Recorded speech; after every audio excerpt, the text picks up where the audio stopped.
أعوذ بالله من الشيطان الرجيم. بسم الله الرحمن الرحيم.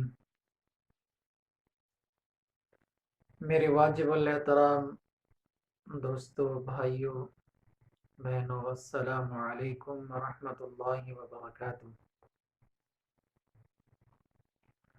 پیارے دوستو، اللہ تبارک و تعالیٰ سے امید کرتا ہوں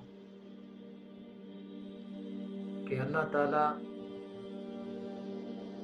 تمام بہن بھائی جہاں بھی ہیں، جس علاقے میں بھی ہیں، جس ملک میں بھی ہیں، خیر و عافیت سے ہوں گے. اور اللہ تبارک و تعالیٰ سے دعا کرتا ہوں کہ اللہ تعالیٰ تمام مسلمان بہن بھائیوں کو اپنے حفظ و امان میں رکھے.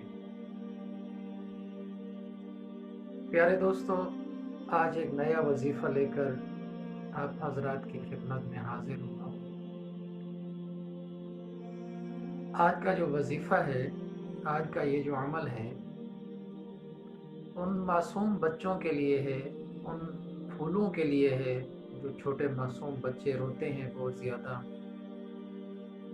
بلا وجہ روتے ہیں، اور چھوٹے بچے جو ضد کرتے ہیں، ان بچوں کے لیے ایک بہت پیارا سا عمل لے کر آپ حضرات کی خدمت میں حاضر ہوا ہوں.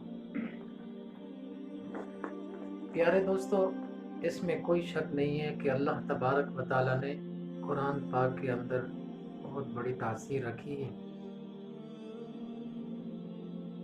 اور یہ قرآن کریم بہت بڑی حکمت والی کتاب ہے.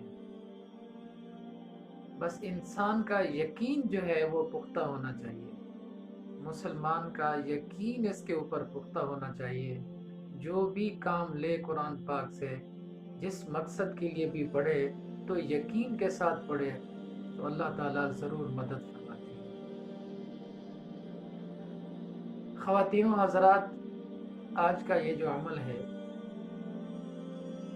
یہ ان بچوں کے لیے ہے جو چھوٹے معصوم بچے بہت زیادہ روتے ہیں، ماں کا دودھ نہیں پیتے. تو ایسے بچوں کے لیے یہ وظیفہ ہے. قرآن پاک کے آخری سپارے کے اندر یہ چھوٹی سی سورت ہے، سورۃ الاخلاص، قل هو اللہ احد. یہ سورت آپ نے پڑھنی ہے. پڑھنے کی ترتیب آپ حضرات کو بتا دیتا ہوں. پیارے بہن بھائیوں، کوشش کریں کہ بچے کے والدین میں سے کوئی ایک بندہ، ماں پڑھے یا باپ پڑھے، گھر میں کوئی بھی قرآن پاک پڑھا ہوا ہے جو صحیح طریقے سے، مطلب صحیح مخارج کے ساتھ تلفظ ادا کرتا ہے، تلفظ کی ادائیگی صحیح طریقے سے کرتا ہے، تو ایسا بندہ بھی پڑھ سکتا ہے، چاہے بچے کا والد ہو، والدہ ہو، کوئی بھی رشتہ دار ہو. تو میرے پیارے بھائیوں، سب سے پہلے آپ نے 3 مرتبہ درود ابراہیمی پڑھنا ہے. سب سے پہلے 3 مرتبہ درود ابراہیمی پڑھنا ہے. پھر سورۃ اخلاص کو 7 مرتبہ پڑھنا ہے. پھر آخر میں 3 مرتبہ درود ابراہیمی پڑھنا ہے. پھر بچے کے دائیں کان میں پھونک مار دینی ہے. اسی ترتیب کے ساتھ دوبارہ پڑھنا ہے. 3 مرتبہ درود ابراہیمی پڑھنا ہے، 7 مرتبہ سورۃ اخلاص پڑھنی ہے، اور آخر میں 3 مرتبہ درود ابراہیمی پڑھ کر پھر بائیں کان میں پھونک مار دینی ہے.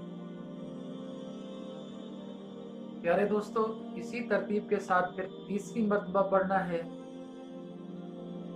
3 مرتبہ درود ابراہیمی، 7 مرتبہ سورۃ اخلاص، اور آخر میں 3 مرتبہ درود ابراہیمی پڑھ کے بچے کی چھاتی پر پھونک مارنی ہے. یہ عمل 3 دن تک کرنا ہے، صبح شام. انشاءاللہ بچہ جو بلا وجہ روتا ہے تو اس کا رونا بند ہو جائے گا. 3 دن تک یہ عمل کرنا ہے. صبح شام اس عمل کو کرنا ہے. صبح کی نماز کے بعد بھی کریں، اور مغرب کی نماز کے بعد کریں، یا عشاء کی نماز کے بعد کریں.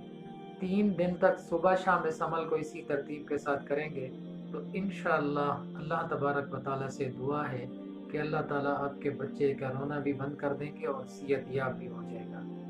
اللہ تعالیٰ سے دعا ہے کہ اللہ تعالیٰ تمام مسلمان جتنا بھی ہیں، جتنا مسلمان پوری دنیا میں پریشان ہے، اللہ تعالیٰ ان کی پریشانیاں دور فرمائے۔ آخر میں آپ بھائیوں سے، دوستوں سے میری گزارش ہے کہ میرے چینل کو سبسکرائب کریں اور لائک کریں، یہ ویڈیو دوستوں کے ساتھ شیئر کریں۔ اللہ آپ کو جزائے خیر دے۔ جزاک اللہ خیر، السلام۔